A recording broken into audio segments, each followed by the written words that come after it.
Hi, and welcome to my video on the Autodesk Machine Learning Deformer system.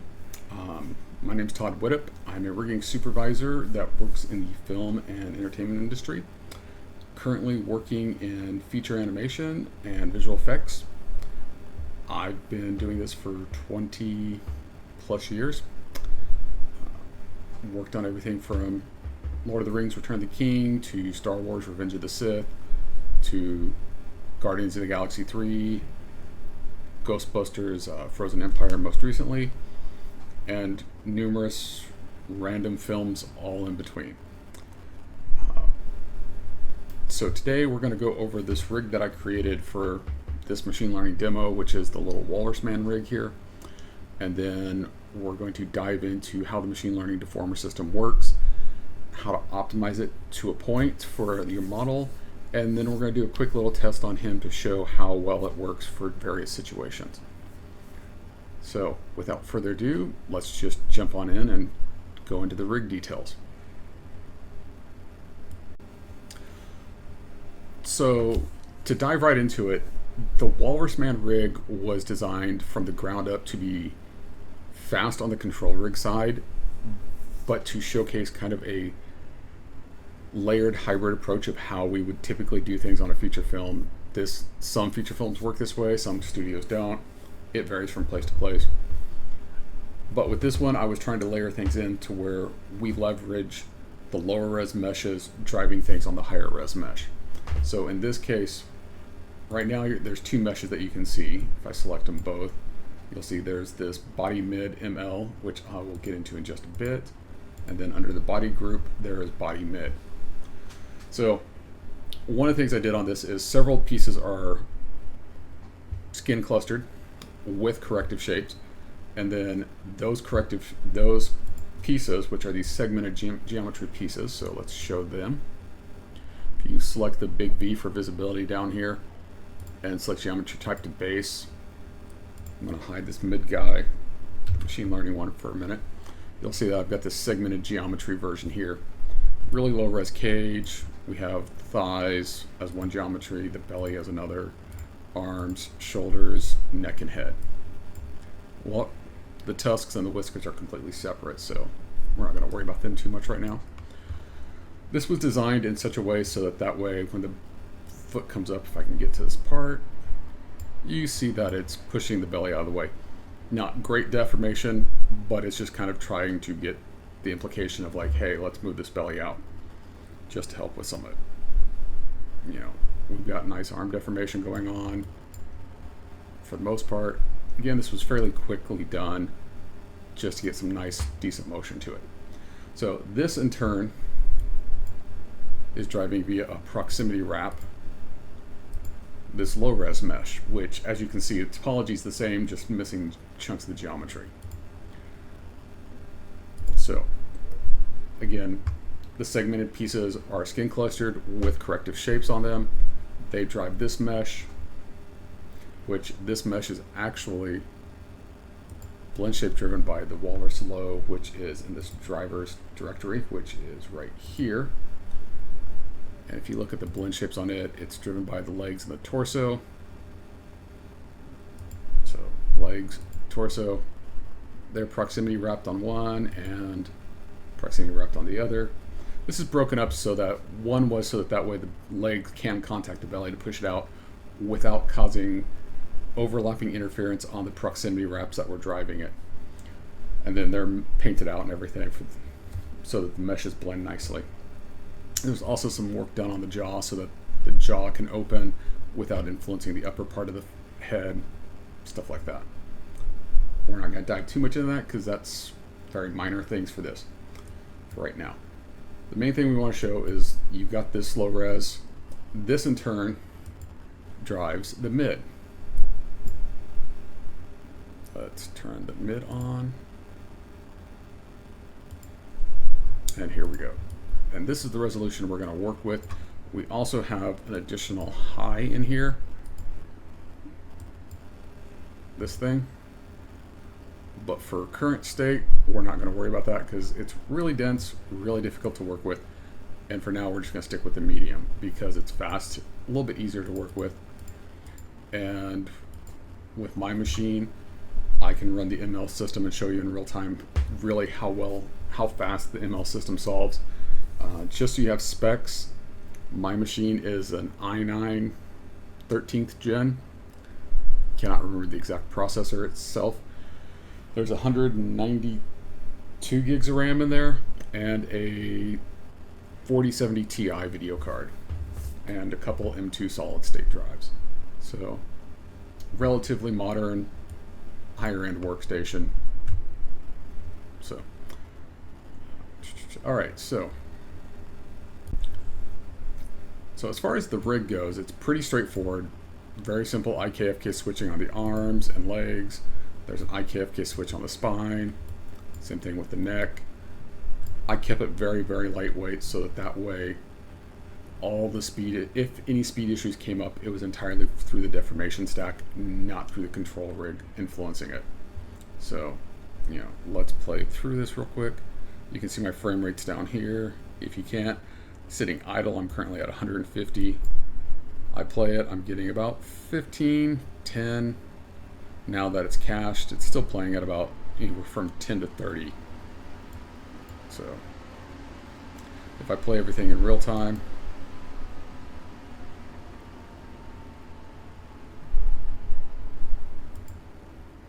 let's see what we get. We get a pretty consistent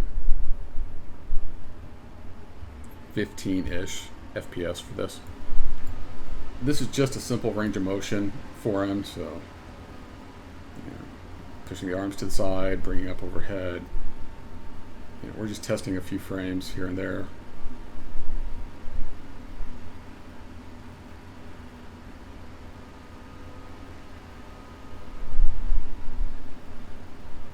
So that is it. That's the motion we're going to work with real quick today to go through and train the ML system. Just going to focus on trying to get it trained out, show it, and then how to tweak it a little bit, okay? All right, so I've killed my camera so you can see the whole screen for now because we're going to be using the attribute editor over here on the side for a minute. Let's dive in onto this. So the ML Machine Learning Deformer is new to 2025.2. What we're going to do with this, let me go ahead and show my body ML. This guy has skin cluster and a delta mesh. I'm actually deleting this delta mesh real quick because I just want all the delta or the ML stuff to be based off of the skin cluster. So there, just the skin cluster now. So if we scrub through this animation, you'll see the differences pretty quickly.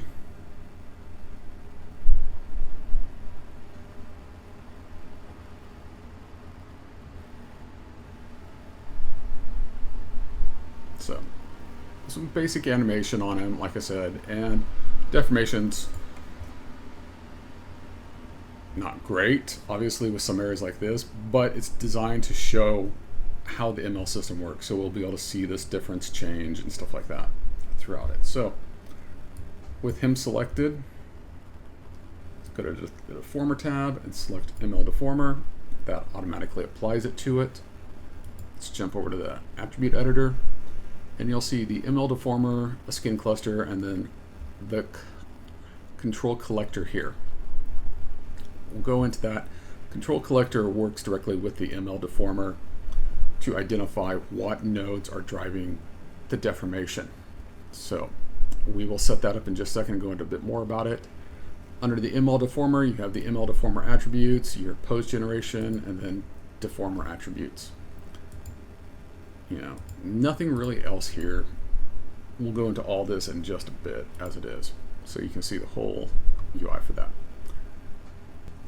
All right, so like I said, the ML Deformer relies on the control collector to define what nodes are driving the mesh and to follow to figure out how to drive the ML system. So let's jump over to that, but first I'm going to pin this. Oh, sorry. Yeah, there we go. So we have this pinned. Now we have it pinned. So I can jump back and forth between control collector and the ML Deformer pretty easily. And when I select something out here in the viewport, I'm not changing my attribute editor. That's key because I need to add controls to the control collector. So let's start doing this. There's two approaches for doing this. Some would have you add the control and do it that way. My personal view is you want to add the stuff that's actually driving the mesh directly. So in this case, he's got a skin cluster. I want the joints driving it. I'm not using any custom attributes as far as what's driving what in that way. As far as like, you know, oh, do this, do that, you know, bicep flex, stuff like that. So in this case, what I'm going to do is I'm going to select all my joints that have translation enabled, which is the hips all the way up through the head. You can see, oh, sorry. And this makes it easy. So come over here, turn translate on. You can see the translate and the rotate for all the joints. If you just right click and you can go add all, and those will all jump down here. Now let's go through and do everything that just rotates. So central hips. I'm going to add the toes, even though I didn't do any range of motion on the toes for this. Let's add all the leg.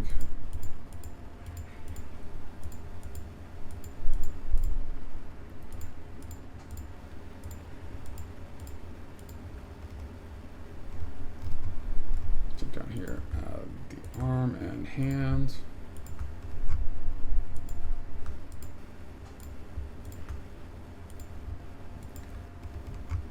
This is probably the slowest part about this. I will describe what the viewport shows and says in just a second. Let's get all these selected for it.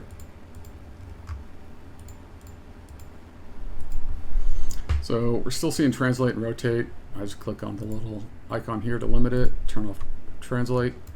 Again, add all. So if you scroll down here, you'll see hips and ankles and everything in here now. In the connected controls here, you've got your index, your name, default, min, max. The default is obviously the neutral position value. It always defaults to 0. Min, max defaults to -100 and 100 all the time by default. These are related to the pose generation system or pose generation settings. What you can do is, rather than use like the keyed animation that I have here, you can let the ML system decide how many poses you want to do and auto generate everything for that. So it will generate a completely random set of poses between your min max values on every joint, on every rotation, on every translation. I'm not doing that. I'm using a keyed range of motion just so it's simpler and a little bit faster and easier to work with. If you wanted to do that, you can just go through, click here, and then generate poses from the controls right there. And that will go through and key in a bunch of random animations. Ideally, somebody at some point will write a script, or maybe Autodesk will do something for this, where it will auto-populate this. You just select your skeleton and click Add to Control Set, and it will go through and auto-populate this. So if you had like, you know, my skeleton is templated right now, so.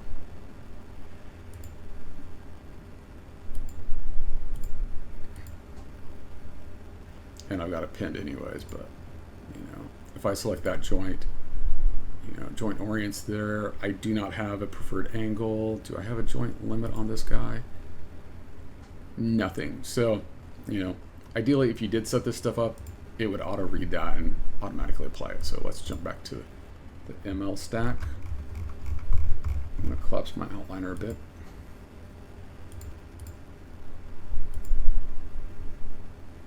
So you got the ML deformer, and again, here's the control collector.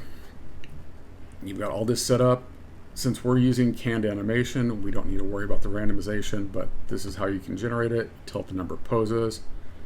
You can start after the last keyframe, or start at the current keyframe, or start at the front. The nice thing about this is it just quickly generates them. The downside is, I can't say there is a downside. So ideally the way you would use that key generation system is if you have your rig, you've just brought it in, you have all your deformer stack set up on it, and you don't need to do anything offline, such as a cloth simulation system, or you don't want to do any corrective sculpting on it. You just want, here's my rig, I'm going to bake all my deformers down to one thing. I would honestly go this approach where you just generate the random keyframes and then let it solve it from that. The number of poses, I'm trying to think what I would actually recommend. Just think about your joint and your skeleton, and if, you know, I would figure that out based off of the number of joints, the number of channels that are active, how big of a range of motion each joint has, and go from there. So if you've got like a range of motion on a joint, say 90 to negative 30, I would say you would want negative 30, 0, 30, 60, 90, so 5 poses there, and that's just on one axis. You have 100 joints, minimum there would be 500 poses, saying that they're just that one axis. So I would honestly err on the side of caution and tell it like 1,500 poses on a full character like that, maybe upwards of 2,000 even, just so you're getting a broad range of randomized poses for everything. So let's jump back over here to the ML deformer itself. So control values are in control collector 1. If you click the down arrow, you can create another one if you wanted to. You can use the current one. You know, I'm using the current one by default. That's the ML path. I am actually going to change that path because I'm putting everything into a nice little drive for everybody.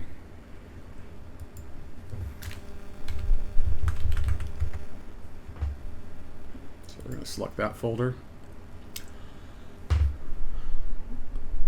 So from the get-go, I'm going to walk you through how the pose generated ones work, and then I'll come back and do this real quick. So if you had it generate the poses for you, you just go assign, set the controller, it reads it, it'll pop up. You select this, click on that little menu there, it'll open up a dialog that we'll see in a minute, put some data in, then you click on this one and tell it to train it. Since we're not doing that approach, it obviously won't let you see what we're doing. So what we're going to do instead is I'm going to select this body, and we're going to train it with an existing mesh. So what it's going to basically do is look at this mesh and compare it to this mesh and figure out how it needs to get to the other mesh and train it so that ideally my ML mesh here matches this mesh in the poses. So with that mesh selected, my target mesh, I right click over here and replace target with selected. So if you scrub through, you'll still see the errors in the deformation. If you turn on target morph, you'll see it matching up 1-to-1. So that was part 1 that we wanted to do. You can morph the envelope down, so let's find one of the bad chunks. See, you can see where it's gapping there and dial it back up. So just showing how that works a bit there. Now that we've got this in here, select that, you click on this, that'll open up the export training window. Again, I need to change that to where my data is all going to, which is there.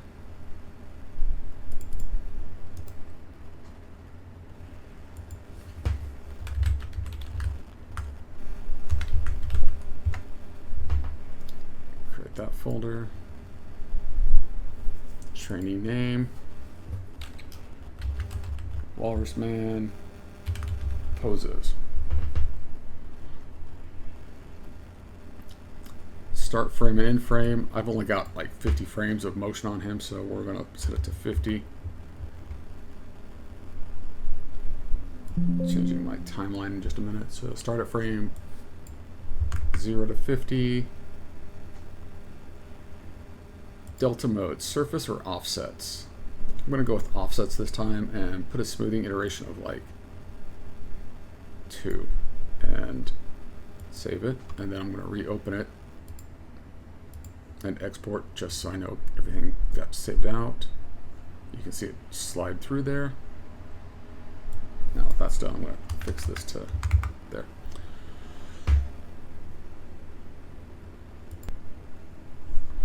Alright, so we've saved out the data, or we've exported out our training data. What we need to do is actually train it. So we'll open up the training UI here. I'm going to expand down for the advanced. This is saving to the right place, that's saving to the right place. This is the only thing we want, and I want to check something real quick. So if we select him, and that, and that. Okay, so we have to type it.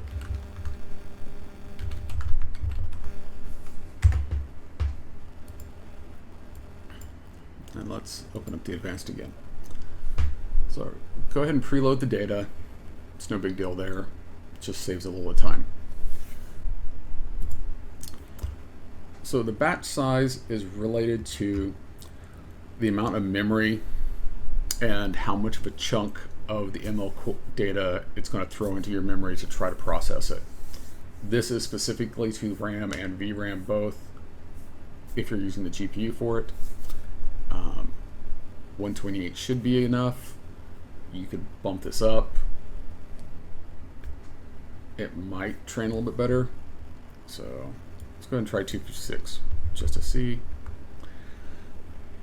Epics. So this is one of the bigger ones to deal with.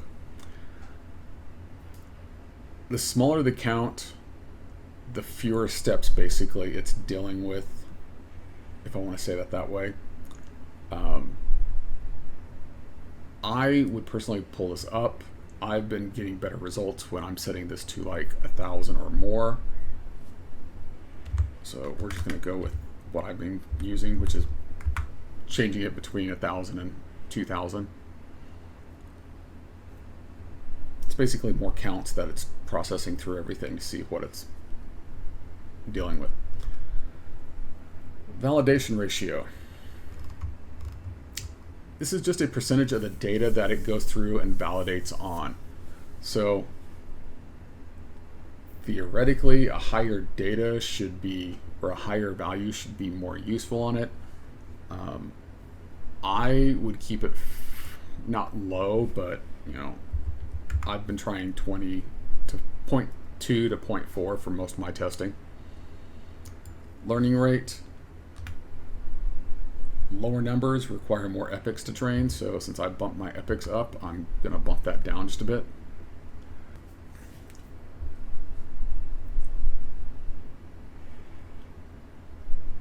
So the hidden layer controls, there's not a good description on it really for me. I just know it's related to how the controls are related to the approximation of the geometry. Well, I'm going to go ahead and bump this up to, let's try, I haven't gone this high yet, so we'll see how this test is. We'll take it up to 8. Neurons per layer. I've tested everything from 512 up to 2048. On my system, 2048 seemed to run fine. We'll see what Autodesk says on this one, but this seems to work. It gives seem to be better results. It does cause it to run slower, so we'll see. Activation function I've been leaving at the default. Dropout rate I put it at like 0.05 just goes. Principal shapes. Okay, so principal shapes is how the ML system identifies key poses and how accurate they are. So once you've got this, you would come in here, you have to activate it obviously. You set your limit. You can set this to 40. It kind of really is arbitrary at some point. Your accuracy is the key thing. Pointed, I want them 95% accurate. If you analyze the shapes, you're going to see how much it contributes to the solve, how accurate it is. And as you scroll up and get higher, the more accurate it is, the less it's actually contributing. But we will leave it at that and go from there and try it. So at this point, let's run it to train the data. As soon as you click train, you'll see these windows pop up. And it runs through and does the training. And you hear my machine try to take off with all the fans running.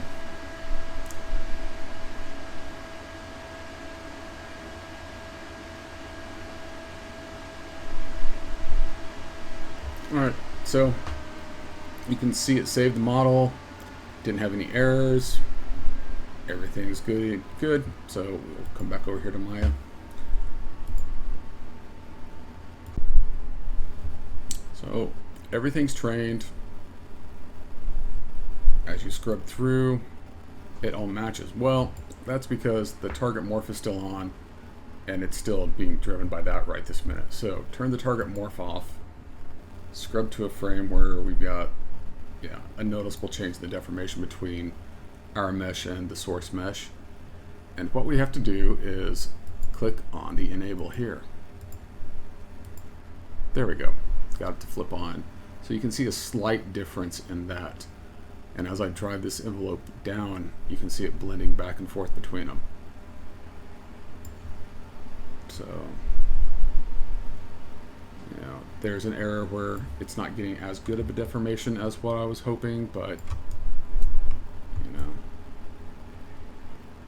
see some discrepancies, but not too bad. That's still relatively close. I'm going to hide this mid just so I can see how this comes out for the most part.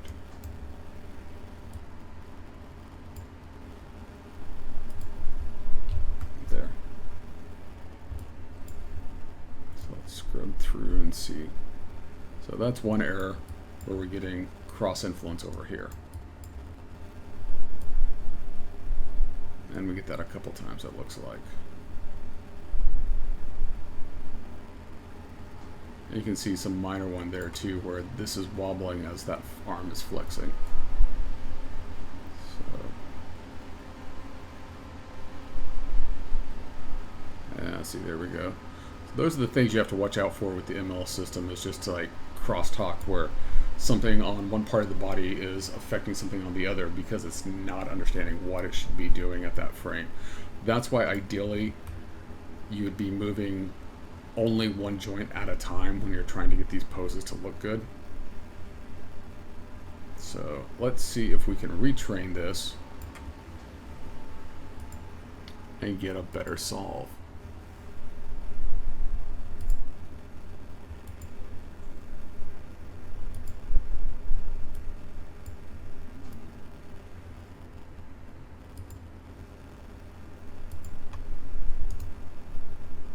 I'm going to give new directories for this, so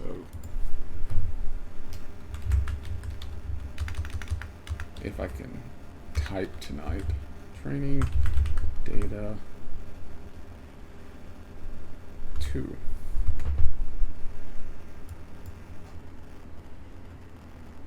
ML root location, everything's there, training data name, Walrus poses 2. So batch size, I'm going to go ahead and try it bigger, but I'm going to drop my epic count down to 1,000.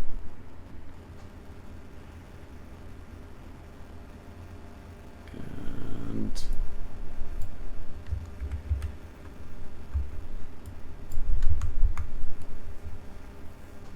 change that, leave everything else the same.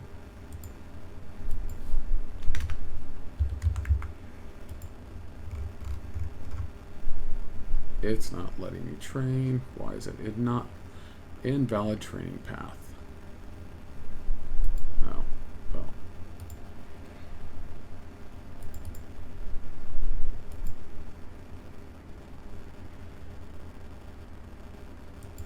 Let me redo that. without changing that then.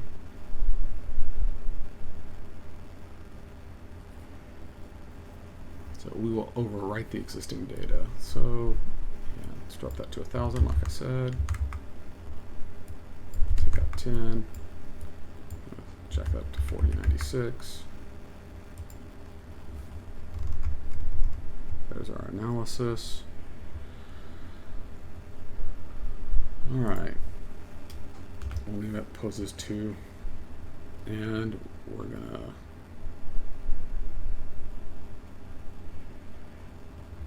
really does not like that. There we go. Okay, so I have to overwrite my existing data.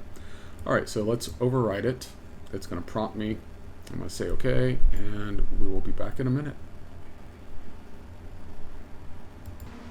All right, we're back after a lengthy solve on that one. Turn the morph off. Enable that. There we go. Yeah, that's pretty nasty right away. Still getting bulging and crosstalk, so we'll try lowering some numbers and resolve. So let's see what we can change.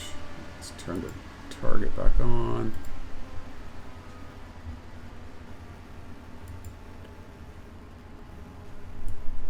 Let's drop the neurons down and the layer count down to 5.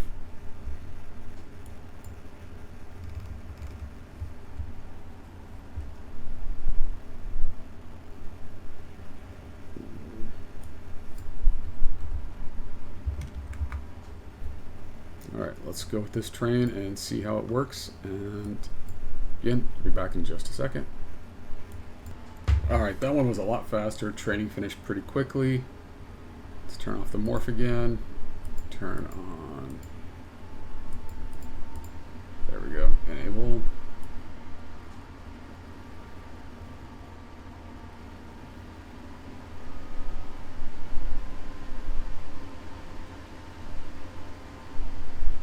We're not getting the crosstalk as much.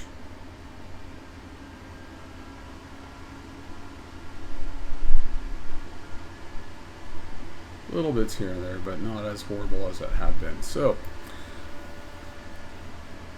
overall, a lot better results. I'm going to come down here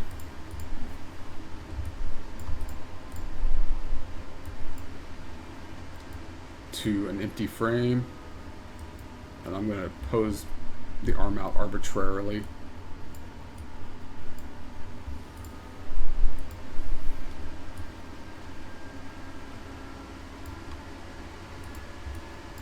That's way far back. Let's bring it forward. Bring that forward. That's a big nasty bulge there. So, but we're going to see how this overall did. So I can dial my morph down to see exactly how the deformation is without it and with it. I can turn the ML deformer off, and obviously that's it by itself. And I can turn the morph target back on, and that's not a great shape. It's better than what we're getting with the ML solve, but you know, that's obviously a pose we didn't train for. So let's look at the pose itself.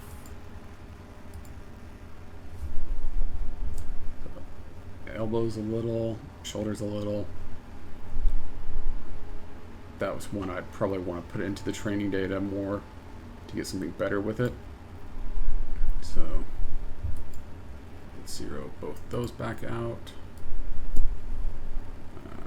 Just delete my frame. Let's see how the bicep flex looks. Did I turn my data off? No, it's still on. Okay.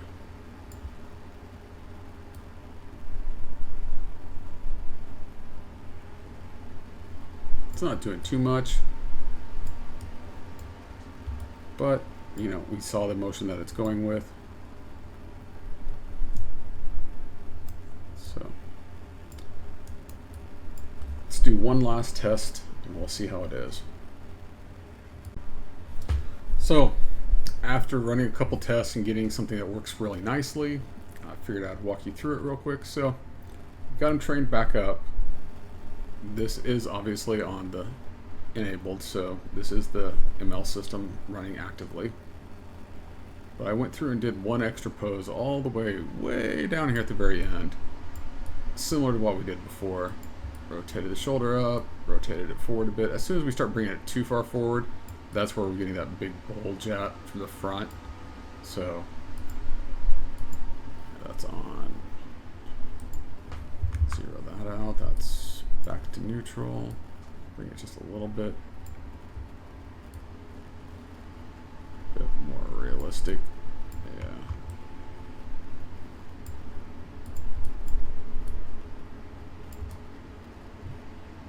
That's not great. Again, another pose that that we're identifying where we would want to train it as well.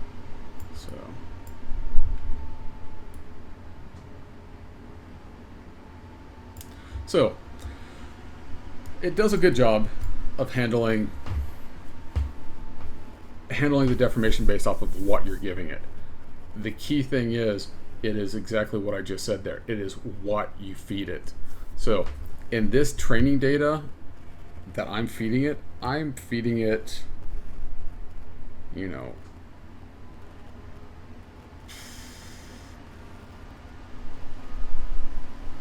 basically a pose every 2 frames, so 24 poses is it.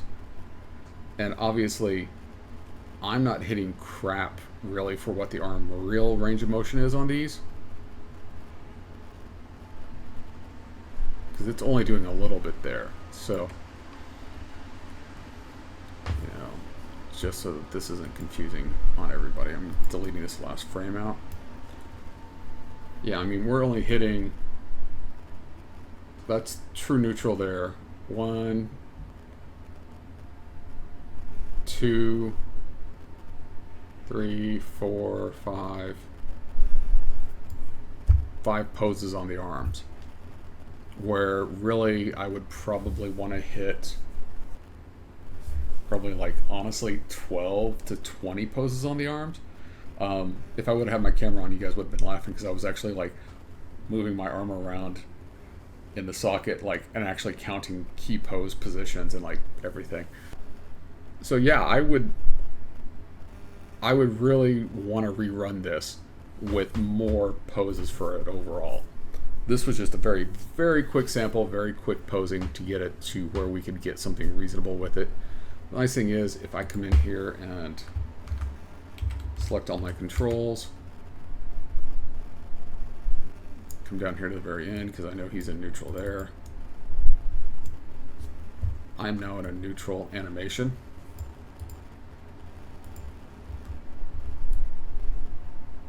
And you can see the left side, or the right side, sorry, getting some crosstalk going on with it.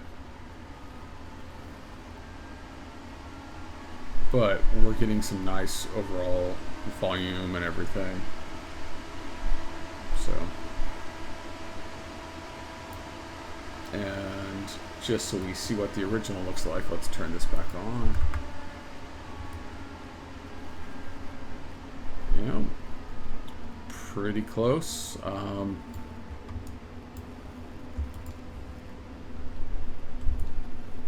I don't know which one I actually like better in this case. I kind of like the deltoid size on the ML a little bit better. Size. Shape could be a little bit more improved, and we could get some more mass back here, but you know, it holds up really well. It does really nice work. I think it's just refining the training data set that we pass through to it more than anything. I'm going to set up some quick animation on just the shoulder and do just a shoulder train with it, and see if we can get something looking really, really nice for just the shoulder in just this next video. Okay, so I did this quick little pose set. You know, bring side, forward some more, up overhead, rotate back, you know, around, do some random twist rotations. We've got what, roughly 13, 14 poses there, I think. maybe 15. Just did those, trained it, which trained fairly quickly, and then came back in and rotated to this, which was not a pose that I had done at all.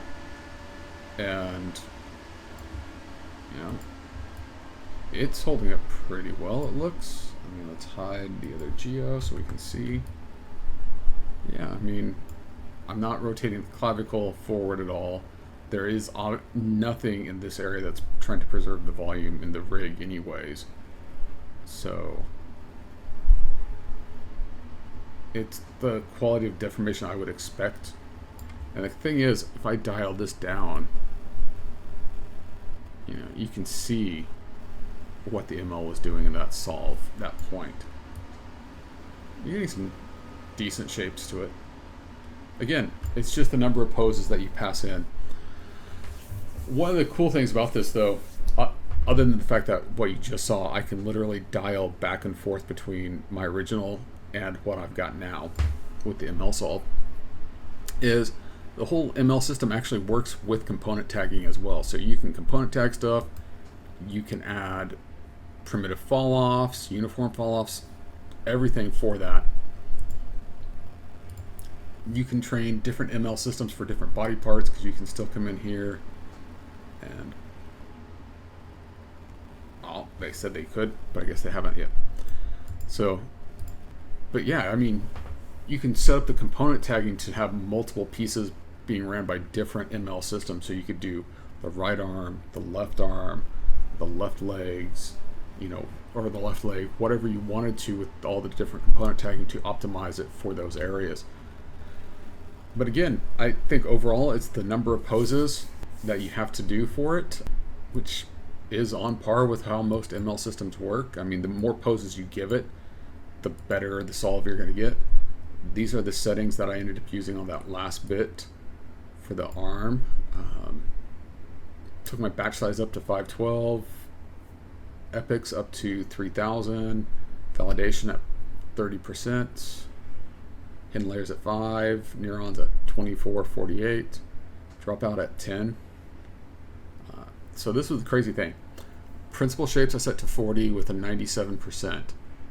If you analyze it, it only actually needed 15 to get up to 97. So that's doing pretty good. But yeah, overall, I like the system. It's working great. I can definitely see where it's headed. And, you know, the speed that you get, the speed increase you get off of it is actually pretty good. I mean, it's not showing much here, but I know on their testing that they were doing, they were going from, I think, 17 FPS with the full rig to almost 60 on just the ML Deformer running. So yeah, solid.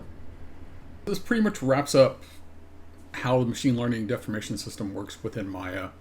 You do have the other option of using your live rig to do it. The only difference in the workflow really is, honestly, rather than right-clicking and specifying the mesh, you just leave it how it is, and it's going to bake the stack down into the base layer.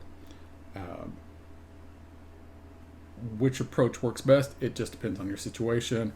The approach I walked through today is basically highlighting, you know, how you can do it utilizing secondary deformation systems such as a cloth solver or a muscle system,